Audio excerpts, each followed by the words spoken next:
ಕಾಂಗ್ರೆಸ್ ಮುಡಾದ ಅದ, ವಾಲ್ಮೀಕಿ ಅದ, ಮತ್ತೊಂದು ಅದ.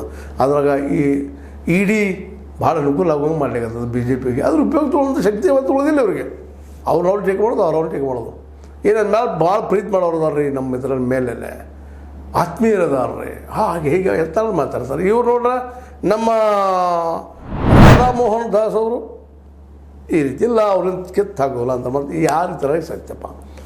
ಅದಕ್ಕಾಗಿ ಇದು ಏನಪ್ಪ ಅಂತಂದ್ರೆ ಬಿ ಜೆ ಪಿ ಇವತ್ತು ಹೈಕ್ ಮಾಡಿದ್ದು ವೀಕ್ ಆಗಿದೆ. ಯಾಕೆ ವೀಕ್ ಆಯಿತು? ಇದು ಒಂದು ದೊಡ್ಡ ಪ್ರಶ್ನೆ ಇದೆ ಇವತ್ತು.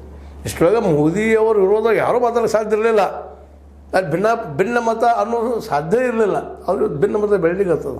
ಯಾಕೆ ಶಾರ್ ಅವ್ರು ಏನು ಮಲ್ಕೊಂಡಿದ್ದಾರೆ. ಅಲ್ಲೂ ಕಾರಣ ಏನಪ್ಪ ಅಂದ್ರೆ RSS ಮತ್ತು ಬಿ ಜೆ ಪಿನೊಳಗೆ ಹೊಂದಾಣಿಕೆ ಹೊಂದಾಣಿಕೆ ಇಲ್ಲ. ಒಳಗಿದ್ರು ನಾ ಕಂಟ್ರೋಲ್ ಮಾಡ್ಬೇಕು ಅನ್ನುವಂಥ ಇದ್ದಾವೆ. ಹೀಗಾಗಿ ಬನಗಳಾಗಿದ್ದಾವೆ ಅಲ್ಲೆಲ್ಲ ಒಳಗೆ. ಆ ಒಂದು ಬನ BL ಸಂತೋಷ್ ಬನ ಇವ್ರಿಗೆ ಎಬ್ಬಿಸಿ ನಿಲ್ಲಿಸ್ತಾ ಇದೆ. ಯಡಿಯೂರಪ್ಪರ ಹಳೆಯ ಈ ಶಾಸಕರಾಗಿರ್ಬೋದು, ಸಚಿವರಾಗಿರ್ಬೋದು, ದೆಹಲಿಯಲ್ಲಿದ್ದಂಥ ಒಂದು ವಾಜಪೇಯಿಯವರ ಅತ್ಯಂತ ಪ್ರಿಯ ಇವ್ರು ಕಡೆ ಇದ್ದಾರೆ. ಅಂದ್ರೆ ಹೈಕ್ ಮಾಡೋದಲ್ಲೇ ಏನಪ್ಪ ಅಂದ್ರೆ ಒಡಕದ ಅನ್ನೋ ಇದನ್ನು ಸ್ಪಷ್ಟ ಆಗ್ತದೆ. ಯಾರ ಮಾತು ನಂಬಕ್ಕಪ್ಪ ಅನ್ನುವಂಥದ್ದು ಮತ್ತು ಕೇಳುವಂಥದ್ದು ಆಗ್ತದೆ.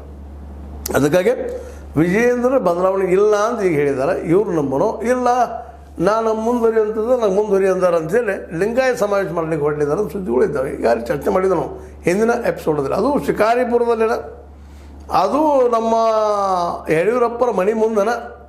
ಅದಕ್ಕಾಗಿ ಈ ಎಲ್ಲ ನೆಲೆಯಲ್ಲಿ ಇವತ್ತು ಬಿ ಜೆ ಪಿ ಇದ್ದಿದ್ದು ಒಡೆದ ಮನೆ ಆಗ್ಯದ.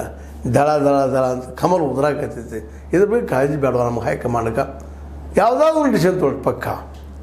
ಯಾಕಂದ್ರೆ ಇಲ್ಲಿದ್ದಾರೆ, ಇಲ್ಲ 1-8 ಜನ ಇದ್ದಾರೆ ಇವರೆಲ್ಲ.